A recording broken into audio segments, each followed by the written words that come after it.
औज़ुबिल्लाहिमिनश्शैतानिर्रजीम बिस्मिल्लाहिर्रहमानिर्रहीम। प्यारे viewers, students, बहन भाइयों, अस्सलाम वालेकुम। आप देख रहे हैं Suhaib Jamil literature and linguistics. आप सबको मेरे चैनल पर खुशामदीद। उम्मीद है कि आप बखैरियत होंगी। अल्लाह ताला से दुआ है कि हम सब पर अपना रहम फरमाए और हम सबको अपनी खैर व आफियत में रखे। वीडियो में जाने से पहले आप सबसे गुजारिश है कि इस वीडियो को आखिर तक देखें, इस चैनल को सब्सक्राइब करें, बेल आइकन को दबाएं ताकि नई आने वाली वीडियोस की अपडेट आपको मिल सके। इस वीडियो को शेयर भी करें अपने दोस्तों के साथ और इसको लाइक भी करें। इसको ना भूलें। जो पार्ट्स ऑफ स्पीच का सिलसिला हमने शुरू किया था, इसमें हम आज करेंगे आखिरी जो पार्ट ऑफ स्पीच है जिसको हम इंटरजेक्शन कहते हैं। सो आज हम इंटरजेक्शन पर बात करेंगे कि इंटरजेक्शन क्या है, इसकी डेफिनेशन क्या है और इसके टाइप्स क्या है। So actually an interjection is a kind of exclamation inserted into regular speech. ये एक एक्सक्लेमेशन होता है, एब्रप्ट वो क्या होता है जिसको हम कहते हैं कि एक आवाज़ निकलती है मुंह से, या जो इमोशंस के मुताबिक कुछ मुंह से निकल जाता है। ये हम रेगुलर स्पीच के साथ मिलाते हैं और इसका असल मतलब क्या होता है, actually it is a brief and abrupt pause. मतलब ये छोटा सा और अचानक जो निकलने वाला एक एब्रप्ट जो पास होता है जिसमें थोड़ी सी खामोश हो जाती है बातों में, यानी ये लफ्ज़ पेश करने के बाद, ये लफ्ज़ बोलने के बाद जो इंटरजेक्शन जितने भी है अल्फाज हैं उनकी, और ये जो असल में है ये आपकी जो इमोशंस है उसको एक्सप्रेस करते हैं। यानी जिस तरह आपके इमोशंस होते हैं, अगर आप जो है परेशान है किसी बात से, तो आपके जो इमोशंस होंगे उसका जो एक्सप्रेशन है वो किसी और लफ्ज़ से होगा, जिससे दूसरे बंदे को पता चल जाता है कि you are sad. If you are happy, if you want something and you are happy, so the abrupt pause and your brief and abrupt pause needs the exclamation mark or the exclamation sound that will pop from your mouth, will be a sudden, and that is we called interjection. Interjections are unique and have some interesting features. ये unique है बिल्कुल, अगर ज़बान में देखें तो interjections है और इसके कुछ इंटरेस्टिंग फीचर्स भी है। आगे जाते हैं वो फीचर्स हम आपको बताते हैं कि इंटरजेक्शंस की वो यूनिक और इंटरेस्टिंग फीचर्स क्या है। आगे जाते हैं। Interjections don't have a grammatical function. जिस तरह के दूसरे पार्ट्स ऑफ स्पीच है उनका अपना अपना वो ग्रामेटिकल फंक्शन होता है और इन फंक्शन का जो है असर पूरे सेंटेंस पर पड़ता है। इन द सेंटेंस कंस्ट्रक्शन, यानी जो सेंटेंस कंस्ट्रक्शन होते हैं बाकी जितने भी पार्ट्स ऑफ स्पीच हैं उनका वो क्या होता है, ग्रामेटिकल फंक्शन होता है, लेकिन इंटरजेक्शन का कोई ग्रामेटिकल फंक्शन नहीं है। They usually cannot be modified or inflected. Means ये कि आम तौर पर इसको आप ना मॉडिफाइड कर सकते हैं और ना इसको इन्फ्लेक्टेड कर सकते हैं। इन्फ्लेक्ट मीन्स कि हम कोई भी मॉर्फीम यहाँ नहीं लगा सकते। जिस तरह की अगर हम बात करते हैं हुर्रे, तो हुर्रे जो इंग्लिश में है ये तब मुंह से निकल जाता है जब बंदा खुश हो जाता है, खुशी की खबर मिल जाती है। सो क्या कहते हैं, हुर्रे एंड एक्सक्लेमेशन मार्क। इससे पता चलता है कि एक्सक्लेमेशन मार्क है। सो इसको हम इन्फ्लेक्ट नहीं कर सकते, इसके साथ कोई ईडी या इस तरह का कोई लफ्ज़ हम नहीं लगा सकते जिससे उसकी मीनिंग चेंज हो, क्योंकि इसका कोई ग्रामेटिकल फंक्शन ही नहीं है। और ना आप इसको मॉडिफाई कर सकते हैं, मतलब जिस तरह के नाउन को मॉडिफाई करने के लिए हम जो है एडजेक्टिव का सहारा लेते हैं, वर्ब को मॉडिफाई करने के लिए हम जो है एडवर्ब का सहारा लेते हैं, या जब हम कभी एडजेक्टिव को मॉडिफाई करते हैं तो हम एडवर्ब का सहारा लेते हैं। तो इसी तरह इसमें आप कोई भी आप इसको ना मॉडिफाई कर सकते हैं और ना ऐसे अल्फाज में जो कि जिसको हम एक्सक्लेमेशन मार्क कहते हैं या एक्सक्लेमेशन वर्ड्स कहते हैं या साउंड्स कहते हैं, उसको आप इन्फ्लेक्ट नहीं कर सकते।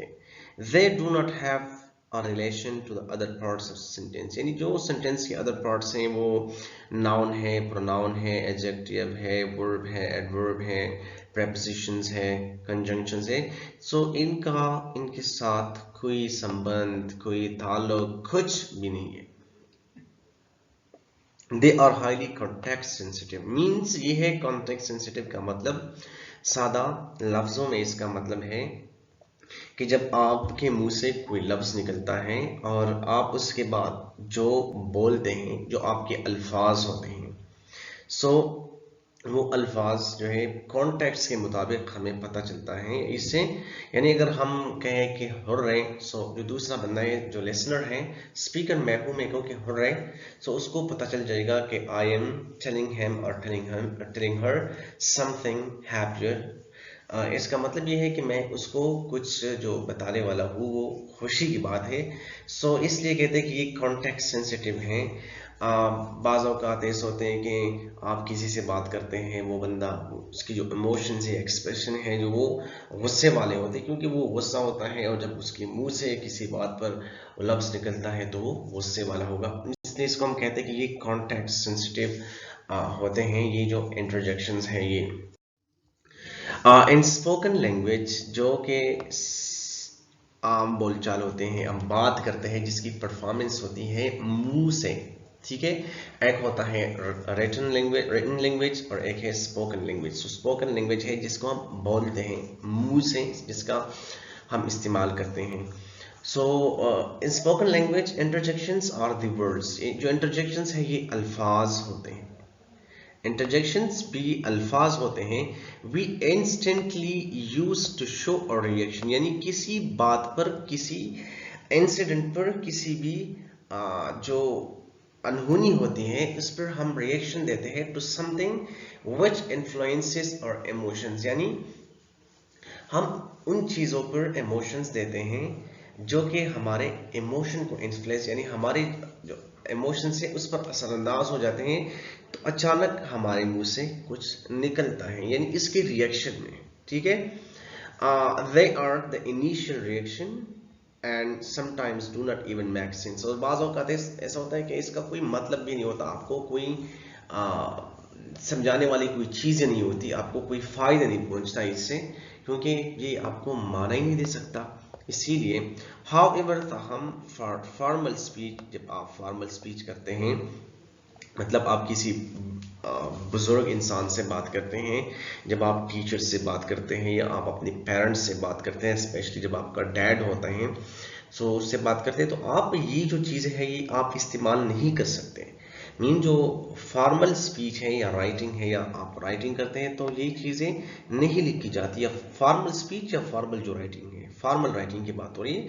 आमतौर पर आप अपने दोस्तों से चैट कर रहे होते हैं या आप उनसे बात करते हैं, फ़ोन पे बात करते हैं, so you can use all these interjections, but whenever you are doing formal speech with somebody else, you are writing something to somebody else, which is your relation with that person is formal, and you are using formal speech or writing, so you are not supposed to use the interjections in your writing or in your speech. Using interjection is not appropriate, और ये कहा जाता है कि ये जो interjection है इसका इस्तेमाल ये अच्छी बात नहीं है। Interjections mainly have 4 rules, sorry ये रूल्स है, रोल नहीं है, तो इसको मैं यू करता हूं। तो ये क्या है, रूल्स है। इंटरजेक्शंस के 4 रूल्स है। Interjections express a sudden mood, ठीक है। जो इंटरजेक्शन है वो जो आपका अचानक मूड होता है इसको जाहिर करता है, किसी बात पर आपका रिएक्शन जो होता है या आपका अचानक जो मूड होता है उसको जाहिर करता है। इमोशंस या आपकी जो इमोशंस होते हैं, आपकी जो कैफियत होती है, जहनी कैफियत जो आपकी होती है, एंड फीलिंग्स विद एम्फेसिस, या आपके जो फीलिंग्स होते हैं, एहसास होता है विद एम्फेसिस, और जिस पर आप फोकस देना चाहते हैं, जोर देना चाहते हैं। ठीक है। There are also many taboos words. Taboos words जो है आमतौर पर ममनू तो नहीं कर सकते, लेकिन आप ममनू कह लें। That are usually used in everyday conversation, जो कि आम तौर पर हम जो हमारा रोज़मर्रा बोलचाल होता है, कन्वर्सेशन होता है, लोगों के साथ बातें होती हैं, सो हम इस्तेमाल करते हैं, but not in formal aspect. लेकिन जब ये फॉर्मेलिटी पर आ जाते हैं, किसी डिस्टिंग्विश इंसान, किसी ऑनरेबल इंसान के साथ आप बात करते हैं, तो वो फॉर्मल एस्पेक्ट ही होता है, तो तब आप जो है टैबू वर्ड्स जो है ये आप इस्तेमाल नहीं कर सकते हैं। These words fall into the category. For example ये है कि फॉर्मल कोई काम आपका टीचर करे, अच्छा काम करे, आपको समझ भी आ जाए और बड़ी आसानी हो, तो आप टीचर्स के सामने कैसे कीजिए, wow sir you have done a great job. You cannot use wow because this is a taboo word and this is inappropriate to use in front of your teacher because he is honorable and his relationship with you is not an informal one. That's why you should avoid wow in these taboo words um, in order to honor somebody else which is honorable. Wow that's an amazing scene. ये जो scene था ये क्या था, ये बहुत ही ज़बरदस्त और अच्छा, और मुख्तलिफ अल्फाज आप अमेजिंग के लिए इस्तेमाल कर सकते हैं, ठीक है। या आपको कोई चीज़ बुरा लगता है, कोई इंसान बुरा लगता है, और हम तो पश्तो में कहते हैं या और इंग्लिश में कहते हैं आओ। I did not want him to come, कि मैं नहीं चाहता या मैं नहीं चाहती him to come कि वो यहाँ आ जाए। सो यहाँ पर ये जो आव है, ये उसकी जो फीलिंग्स होते हैं या उसका जो मूड होता है, ये उस वक्त मूड ये होता है कि वो नहीं चाहता कि या वो नहीं चाहती कि वो आ जाए, तो इसलिए उसका जो मूड है वो इस लफ्ज़ से आप लगा सकते हैं, और फिर आप जो सेंसिटिव कॉन्टेक्स्ट है उसको इस्तेमाल कर सकते हैं। या तो ये जो इंसान है जो बात करता है, या तो उससे नफरत करता है, या जिस वक्त ये बंदा नमूदार हो जाता है तो ये अप्रोप्रिएट वक्त नहीं होता, तो इसलिए इस अल्फाज का इस्तेमाल किया जाता है। What you never told me that, मतलब जब आप अपने बुजुर्ग वालिद से बात करते हैं, इज्जत के लोग होते हैं, ठीक है, और आप उससे कहे कि आपने तो मुझे पहले के में नहीं बताया, तो आप नहीं कह सकते व्हाट, क्या मीन्स कि what. You cannot use this word in front of your father, in front of your mother, in front of your teacher, in front of the elders, and in front of your elder brothers. So you cannot use all these words, all these taboo words in front of all these honorable people. So you never told me that, कि आपने तो मुझे ये कभी नहीं बताया था, और पहले आपने सवाल किया कि what, तो क्या। तो इसी तरह ये जो है एम्फेसिस डालता है, और फिर जब दूसरा बंदा जो स्पीकर है अगर उसका रिलेशन आपके साथ इनफॉर्मल है तो उसके लिए तो कोई मसला नहीं है, but if you are talking with your formal people, so you must take care and you must be careful about using all these words. जो रूल नंबर 2 है, some interjections interrupt a conversation. की बात interjections ऐसे होते हैं जो कि interrupt करते हैं कन्वर्सेशन को, यानी जब दो बंदे बात कर रहे हो तो इनको इंटरप्ट करते हैं। और अ थॉट, या एक ऐसा सोच होता है, और होल्ड समवन्स अटेंशन, या किसी की अटेंशंस को अपने साथ यानी अपने शिकंजे में रखने के लिए, एक लम्हे के लिए उसको अपनी शिकंजे में रखने के लिए ये इस्तेमाल किया जाता है। ये जो इंटरजेक्शंस हैं, these are just sounds, और ये जितने भी वर्ड्स हैं या साउंड्स हैं, ये फकत साउंड्स ही होते हैं, नॉट वर्ड्स। इसको हम अल्फाज नहीं कह सकते या लफ्ज नहीं कह सकते।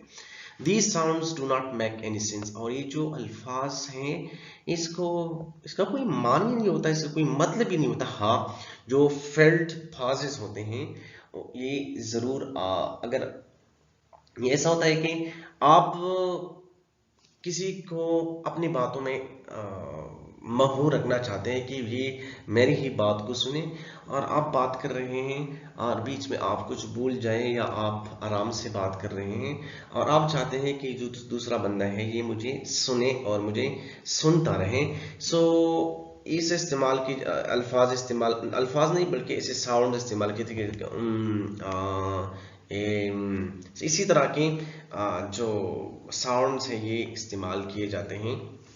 आप इस एग्जाम्पल में देख सकते हैं कि your shirt has a stain on the back.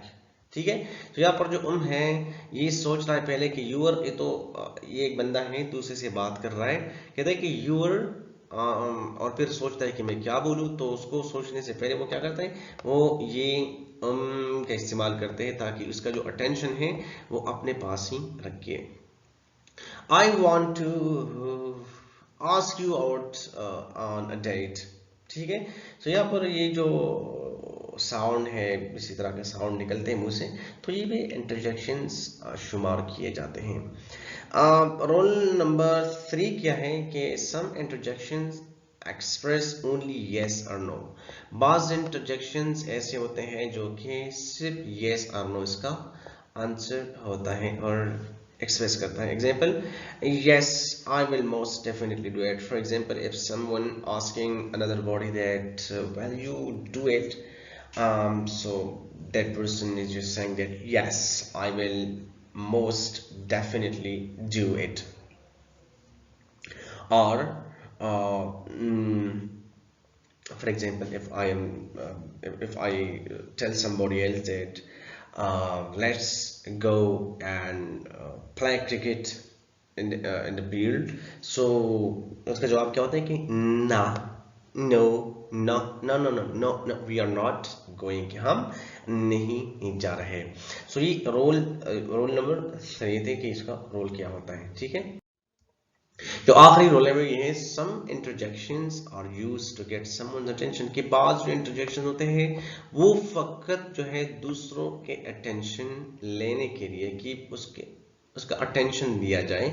सो इसी तरह की इंटरजेक्शंस इस्तेमाल किए जाते हैं और वो ये है कि yo Alex get in the car, hi hi will you give me that ball। for example, ये है if you are going somewhere else and another body wants to talk to you and you do not focus on that person in when he is trying to talk to you, so he'll say hi brother, hi hello।